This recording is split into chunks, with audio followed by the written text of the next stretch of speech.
Hi friends, welcome to Sandhya குட்டி channel.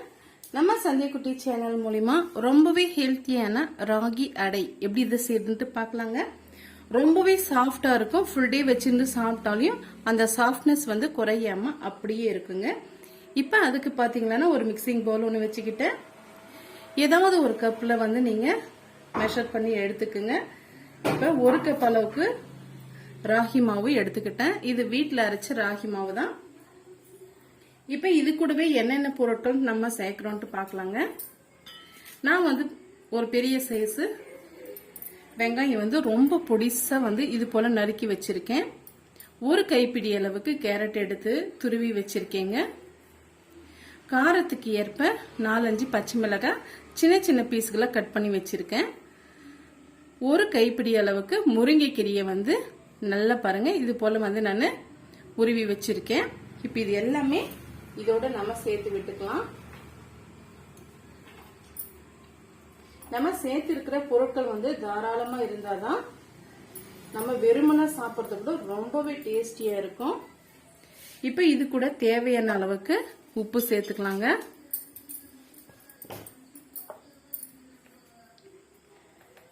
கால் teaspoon அளவுக்கு நான் உப்பு சேர்த்துக்கிறேன். சேர்த்துட்டு நல்லா வந்து ஒரு முறை மிக்ஸ் பண்ணி விட்டுக்குங்க. இன்னைக்கு பாத்தீங்கன்னா நம்ம பச்சை தண்ணி சேர்க்க போறது கிடையாதுங்க. சுடுதண்ணி சேர்த்து நம்ம பிசையும் போது நம்ம ராகி அடை வந்து ரொம்ப சாஃப்டா கிடைக்கும். இது போல நம்ம பிசைஞ்சு விட்டுக்கிட்டோம். இப்ப எந்த கப்பால நீங்க மாவு அளந்து எடுத்துக்கிட்டீங்களோ அதே கப்பால ஒரு 3/4 கப் அளவுக்கு நம்ம தண்ணியை வந்து நல்லா கொதிக்க வச்சு எடுத்துக்கலாம். பாருங்க 3/4 கப் அளவுக்கு எடுத்திருக்கேன். இதுவே போதுமானதா இருக்கும். இப்ப நம்ம தண்ணியை கொதிக்க வச்சு எடுத்துக்கலாங்க. பாருங்க தண்ணி நல்லா கொதிச்சு வந்துருச்சு. இப்ப நம்ம கொஞ்சம் கொஞ்சமா தண்ணி சேர்த்து பிசைஞ்சு விட்டுக்கலாம். இப்ப அதுக்கு ஒரு ஸ்பூனை வந்து நான் பயன்படுத்திக்கிட்டேன். இப்ப எடுத்த உடனே நம்ம கைகளால நம்ம பிசைய முடியாதுங்க. அதனால கொஞ்சம் கொஞ்சமா நம்ம தண்ணி சேர்த்து ஸ்பூனாலே மிக்ஸ் பண்ணி விட்டுக்கலாம். ரொம்ப திக்காவும் இருக்கக்கூடாது, ரொம்ப இலக்கமாவும் இருக்கக்கூடாதுங்க.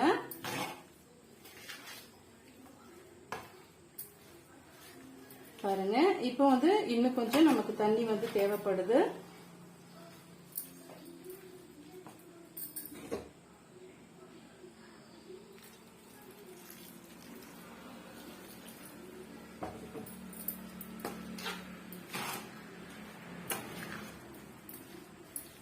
பாருங்க இது போல நம்ம மிக்ஸ் பண்ணி விட்டுக்கலாம். இந்த அளவுக்கு மிக்ஸ் பண்ணி விட்டா கரெக்டா இருக்கும். இந்த கன்சிஸ்டன்சிக்கு இருந்தா நமக்கு அடை வந்து ரொம்ப சாஃப்டா வருங்க நமக்கு. இப்ப இத நீங்க வாழை இலையிலயோ இல்ல வந்து ஒரு காட்டன் கிளாத் வச்சோ நீங்க இதை தட்டி எடுத்துக்கலாம். இன்னைக்கு நானே வாழை இலையை வந்து பயன்படுத்திக்கிறேன். இப்ப கையில வந்து கொஞ்சமா நம்ம தண்ணியோ எண்ணெயோ அப்ளை பண்ணிக்கிட்டு கொஞ்சமா மாவு இது போல உருட்டி எடுத்துக்கலாம். உங்களுக்கு எந்த அளவுக்கு அடை வேணுமோ அந்த அளவுக்கு நம்ம உருண்டைகளை சேர்த்து எடுத்துக்கலாங்க. இப்ப நான் வாழை இலையை வந்து யூஸ் பண்ணிக்கிறேன். இப்ப இது போல வாழை இலையை வச்சுட்டு அதுக்கு மேல கொஞ்சமா நம்ம எண்ணெயை வந்து அப்ளை பண்ணிக்கலாம். அப்பதான் வந்து ஒட்டாம வரும்.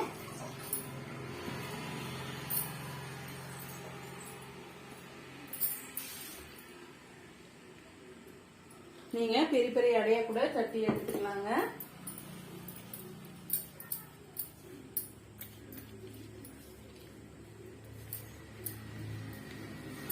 இப்ப நம்ம உருட்டி வச்சிருக்க மாவுல இருந்து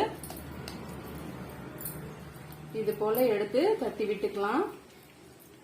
கையில ஒட்டி வந்துச்சுன்னா இடையிடையே வந்து நீங்க எண்ணெய் அப்ளை பண்ணிட்டு இது போல தட்டி விட்டுக்குங்க. இந்த திக்னஸ் இருந்தா கரெக்டா இருக்கும். இப்ப நம்ம ஒரு தோசை தவா சூடுபடுத்திக்கலாம்.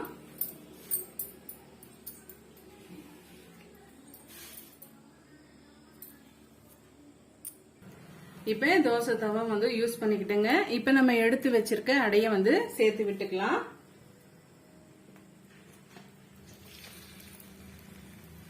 சேர்த்து விட்டுட்டு அப்படியே நம்ம பிரிச்சு எடுத்துடலாங்க. பாருங்க சூப்பராவே பிரிஞ்சு வந்துடுச்சு. அதே போல ஒவ்வொரு அடையும் நம்ம செய்யும் போது கொஞ்சமா அந்த வாழை இலையில எண்ணெயை அப்ளை பண்ணிட்டு நீங்க தட்டி எடுத்துக்கோங்க. மீடியமான ஃப்ளேம் வச்சுக்குங்க. வச்சுட்டு இந்த அடைக்கு மேல கொஞ்சமா ஆயிலோ இல்ல நெய்யோ வந்து நீங்க அப்ளை பண்ணிக்கோங்க.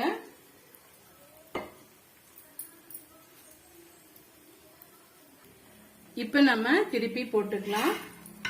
உடனேவும் நீங்க திருப்பி போடக்கூடாது. ஒரு 2 மினிட்ஸ் கழிச்சு திருப்பி போட்டுக்கலாங்க. இது போல நல்லா அழுத்தம் கொடுத்து பிரஸ் பண்ணீங்களா உள்ள இருக்கிற மாவெல்லாம் நல்லா வெந்து வரும்.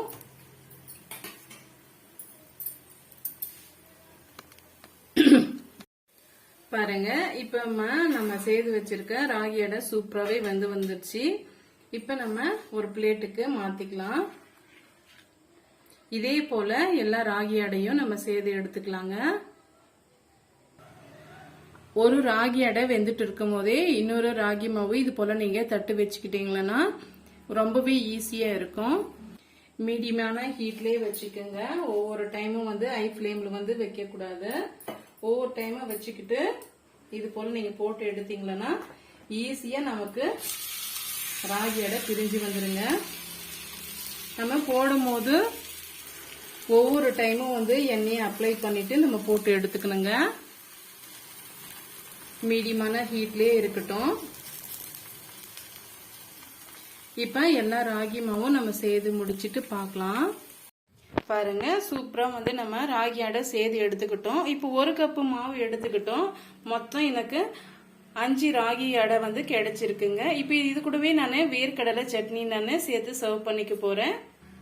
எங்க வீட்டுலன்னு பாத்தீங்கன்னா கேழ்வரகு அடைக்கு வந்து வேர்க்கடலை சட்னி ரொம்ப பக்காவா இருக்கும்.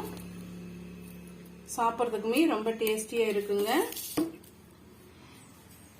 ரொம்பவே சத்தான ராகி அடை ரொம்ப சாஃப்டான முறையில நம்ம செய்திருக்கோங்க. கண்டிப்பா இந்த ரெசிபி வந்து உங்களுக்கு பிடிக்கும்னு நினைக்கிறேன். பிடிச்சிருந்தா மறக்காம சந்தி குட்டி சேனலுக்கு சப்ஸ்கிரைப் பண்ணுங்க, லைக் பண்ணுங்க, ஃப்ரெண்ட்ஸ் அண்ட் ஃபேமிலியோட நிறைய ஷேர் பண்ணுங்க. தேங்க்யூ.